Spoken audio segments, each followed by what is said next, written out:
Hello everyone, welcome back to AC canvas to a new video.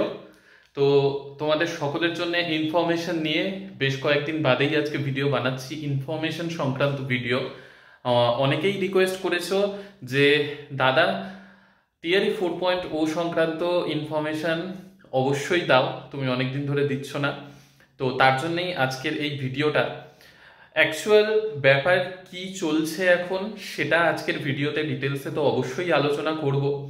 আর তোমাদের অনেকের মনের মধ্যে এখন দুশ্চিন্তা চলছে, সেটা হওয়াটাও খুব স্বাভাবিক যে একটা রিক্রুটমেন্ট প্রসেস যেটা নিয়ে তোমরা খুব আশাবাদী প্রথম থেকে। ইভেন আমি তোমাদেরকে অনেক আশা জুগিয়েছি, অনেক আশা দিয়েছি। এমনটা নয় যে আগে দিয়েছি এখন আর দিচ্ছি না, সেরকমটা অবশ্যই নয়। তবে হ্যাঁ, খুব ইম্পর্টেন্ট কিছু নিউজ সেরকম ছিল না বলেই আমার ভিডিও বানানো হয়নি, বা আমি ভিডিও ইচ্ছে করেই বানাইনি যে খুব ইম্পর্টেন্ট কিছু আপাতত নেই। কিন্তু তোমরা অনেকেই রিকোয়েস্ট করেছো, তো তার জন্যই আজকের এই ভিডিওটা বানানো। এইখানে অবশ্যই ইম্পর্টেন্ট কিছু আজকের ভিডিওতে তোমাদেরকে বলবো বলেই ভিডিওটা করা। সব থেকে বড় কথা হচ্ছে, তোমাদেরকে আগেও আমি বলেছি যে একটা প্রিপারেশন চলাকালীন যে কোনো এক্সামের তুমি প্রিপারেশন নাও না কেন, সেইখানে তোমার ওঠা নামা অনেক কিছু এগুলো লেগেই থাকে, বা অনেকবার ডিমোটিভেট হওয়া এগুলো লেগেই থাকে। হ্যাঁ, তবে এটা সত্যি কথা যে টিআরই 2.0 যার মাধ্যমে আমরা সিলেকশনে অংশগ্রহণ করে সিলেক্ট হয়ে মানে চাকরি করছি, সেই প্রসেসটা অত্যন্ত কি বলবো, খুব সুন্দরভাবে অত্যন্ত গুরুত্ব সহকারে সেই মুহূর্তে দেখা হয়েছিল।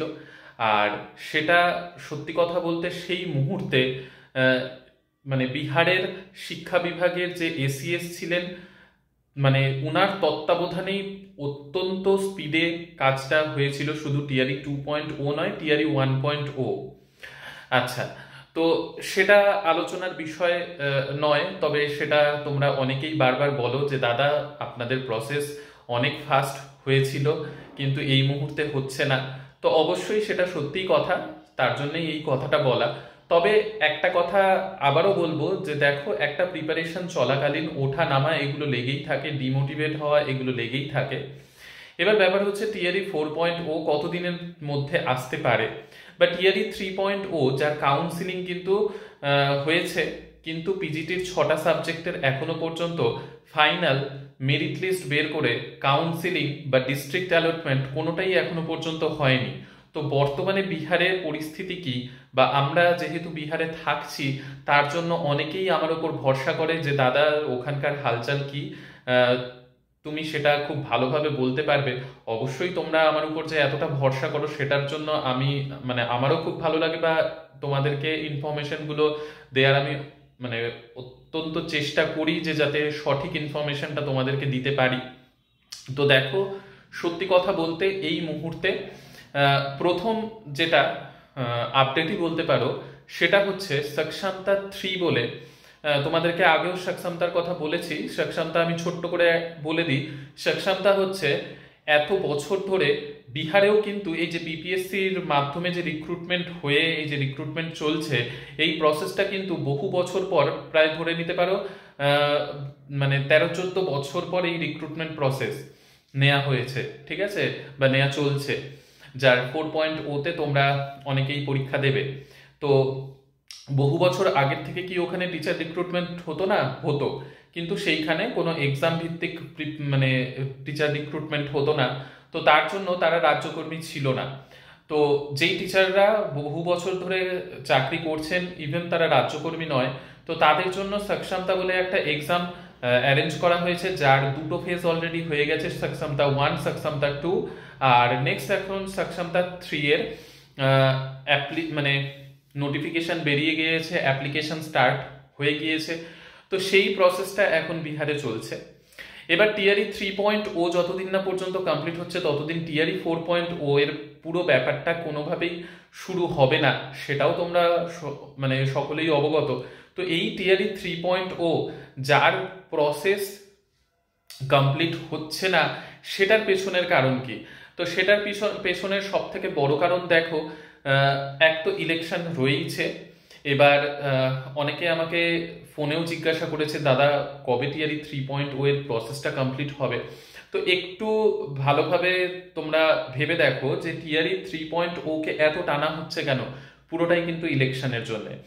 এবার এই যে এখন কিন্তু বোর্ডস এক্সাম চলছে বিহারে, তো সেই বোর্ডস এক্সামের মধ্যে তো কোনো কাজ হবে না, যেটা আমি আগেও একটা ভিডিওতে তোমাদেরকে বলেছিলাম। তার জন্যই সব প্রসেস মোটামুটি থমকে আছে। কিন্তু এই পুরো মাসটা, মানে এই ফেব্রুয়ারি মাস প্রায় শেষ হতেই চললো, এই মাসটা শেষ হলেই তখন দেখবে আবার গতি নেবে এই যে রিক্রুটমেন্ট প্রসেসের। মানে ফেব্রুয়ারি মাসে তোমরা কিন্তু নতুন কোনো নিউজ পাবে না। ফেব্রুয়ারি মাস কমপ্লিট হবে, মার্চের থেকে আবার গতি নেবে। সেইখানে প্রথম তো ব্যাপার হচ্ছে আমাদের ট্রান্সফার। সেই ট্রান্সফার সংক্রান্ত বিষয় নিয়ে এখন কাজ চলছে, আর সেই কাজই চলবে। চলার পর টিআরই 3 এর প্রসেসটা কমপ্লিট হবে, যেটা আধা আধুরা এখনো আছে। তো সেটা কমপ্লিট হওয়ার পরেই কিন্তু টিআরই 4.0 এর পুরো ব্যাপারটা চালু হবে। তো তোমরা বুঝতে পারছো যে কি চলছে। এবার ব্যাপার হচ্ছে নতুন করে এস্টেট, সেই এস্টেটের কথা গতকাল একটা নিউজ পেপারে এসেছে, সেটা নিয়েও তো তোলপাড় হয়েছে ইউটিউবে। আর আমি অনেক আগেও বলেছিলাম যে এস্টেট হওয়ার প্রবাবিলিটি রয়েছে।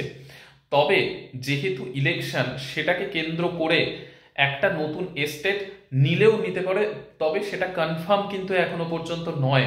তবে সেটার কথা খুব চলছে এই মুহূর্তে বিহারে।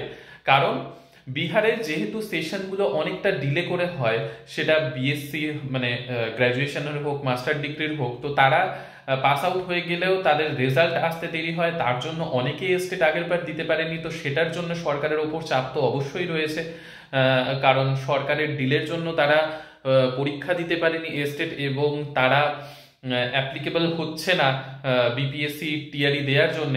তো তার জন্য সরকারের উপর অবশ্যই একটা চাপ রয়েছে। তো সেইখান থেকে নতুন একটা এস্টেট নিলেও নিতে পারে, এখনো কিন্তু কথাটা হচ্ছে নিলেও নিতে পারে, point to be noted, confirm নয়।